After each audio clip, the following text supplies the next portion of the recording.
nga Alassane lu la bett man la wolof dafa ne lu la bett man la mbas mi ni mu ñëwee dafa bett ñëpp nous tous nous sommes d'accord sur ça ñoo bokk lu ñuy wax foofu bëgguma ci woon a ñëw mais comme wax na si il faut ma laal ci tuuti muy plan Sénégal PSE bi muy wax nga xam ni plan la boo xamante ni dañ cee def suñuy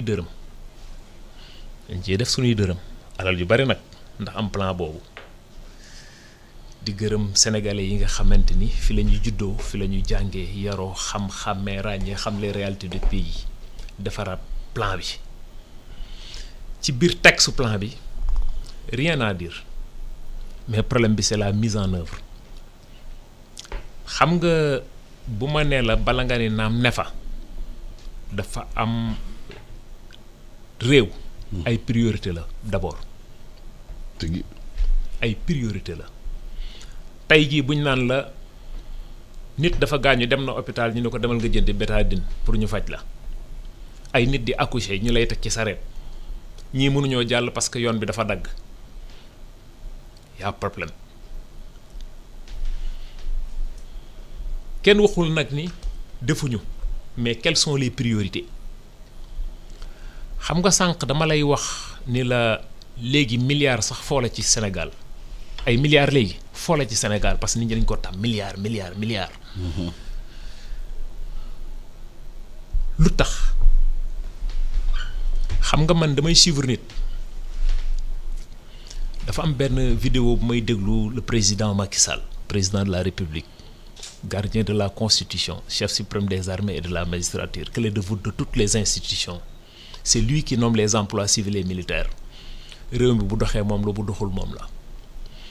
ñun ñëpp nag dañuy jàng xam-xàmmee ràññee mu tuuti mu bari modestie à part ku nekk da ngay wax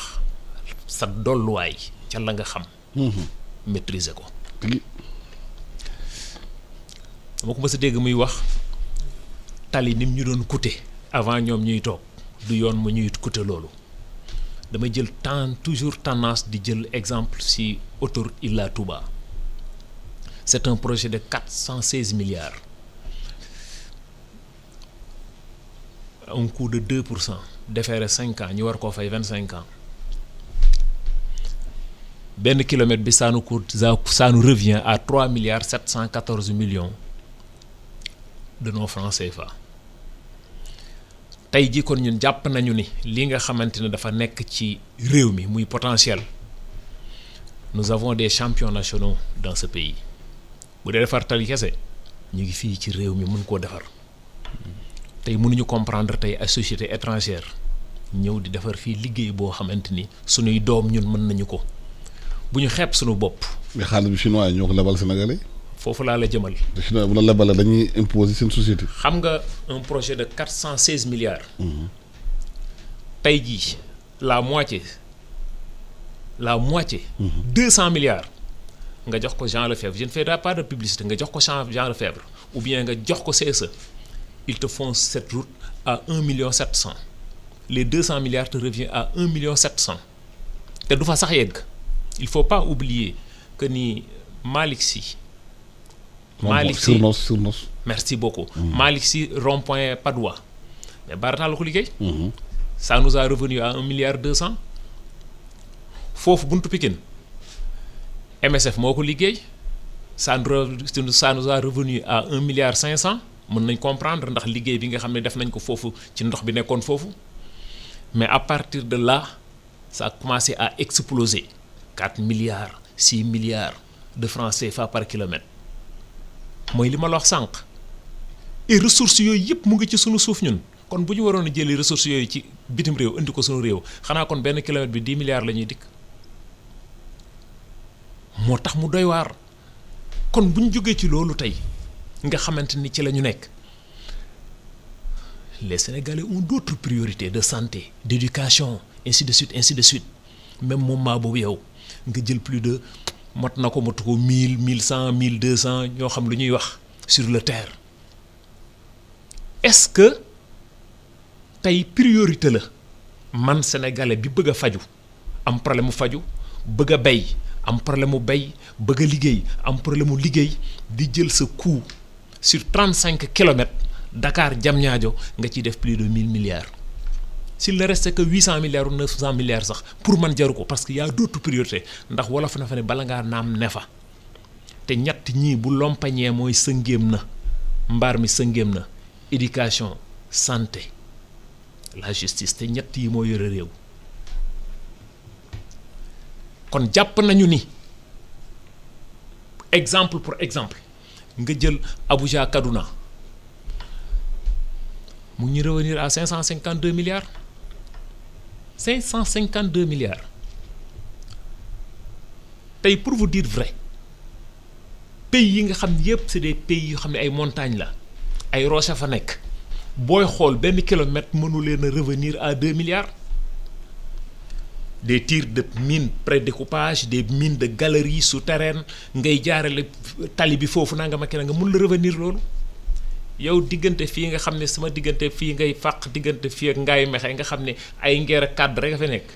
tali bi mu tàllee ko ba dee da ngay jël rek tàllal benn kilomètre di ñu revenir ay 3 milliards 700 et quelques mais c'est coûteux kon jàpp nañ ne tey li nga xam ne moom la ñu yor ci potentiel comme ressources humaines nañ ko exploiter de Saint-Louis à Bakel c'est pas de l'eau douce il y a 240 000 hectares non encore exploités je vous dis bien de Saint-Louis à Bakel on a 240 000 hectares non encore exploités